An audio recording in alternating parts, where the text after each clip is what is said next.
আমার সুপ্রিয় শিক্ষার্থী বন্ধুরা, আমাদের সর্বশেষ যে 11 নম্বর সম্পাদ্যটি রয়েছে সেটি হচ্ছে কোনো নির্দিষ্ট ত্রিভুজের বহির্বৃত্ত আঁকতে হবে।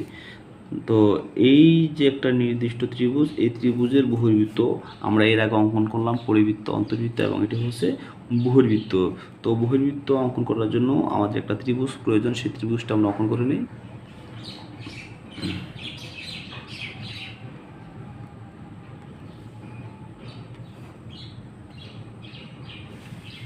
তোমরা দেখতে পাচ্ছ এখানে একটি আমি ত্রিভুজ অঙ্কন করছি।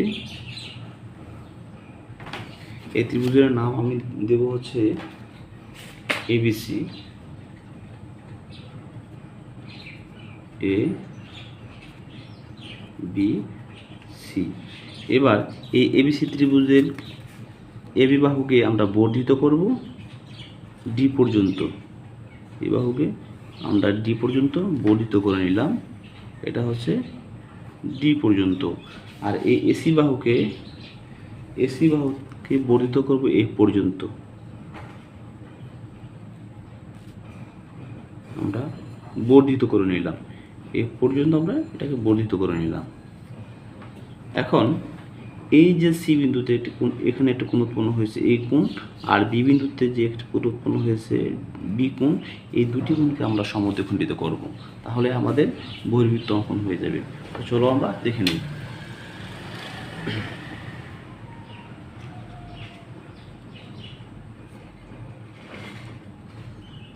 তো সবার প্রথমে আমরা বিকে কেন্দ্র করব, বিকে কেন্দ্র করে একটি বৃত্তচাপ দেব।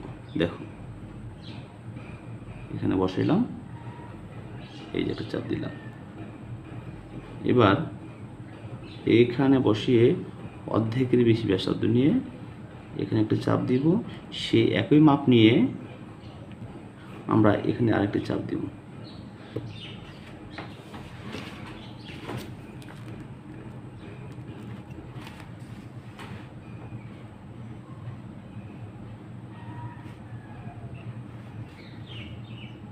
দেখো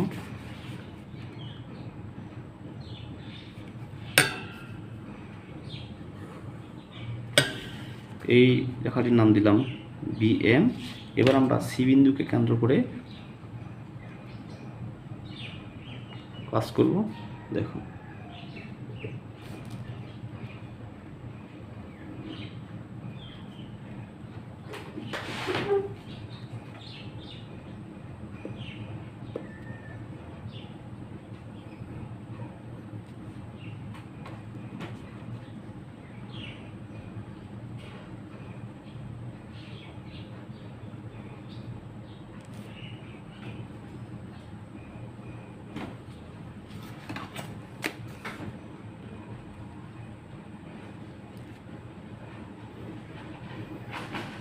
দেখো এখানে আমি রেখা অঙ্কন করলাম সিএন।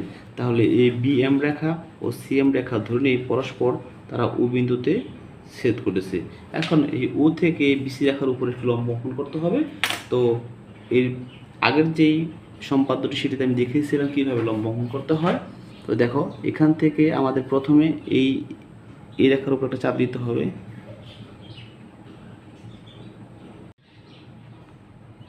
আমরা এখান থেকে একটা চাপ দিব।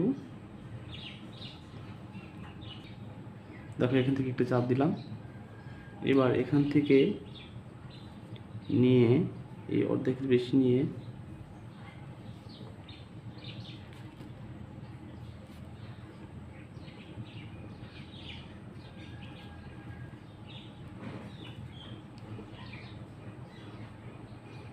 দেখো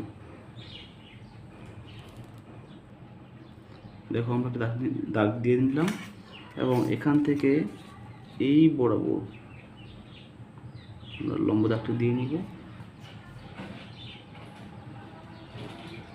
এটা হচ্ছে পেলাম, আমরা হচ্ছে এটা আমরা এই বিন্দু দিতে পারি এইচ, তাহলে ইউএস একটি লম্ব রেখা পেলাম।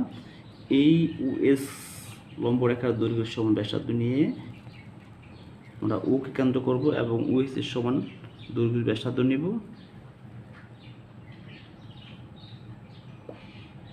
এটি নিয়ে এখন আমরা বৃত্তটি অঙ্কন করব। দেখো বৃত্তটি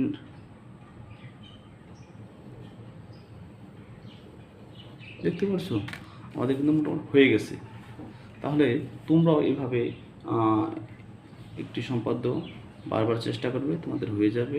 এবং এটি করার সময় অবশ্যই তোমাদের খেয়াল রাখতে হবে যাতে মাপগুলো সঠিক হয়, সূক্ষ্ম হয়। তো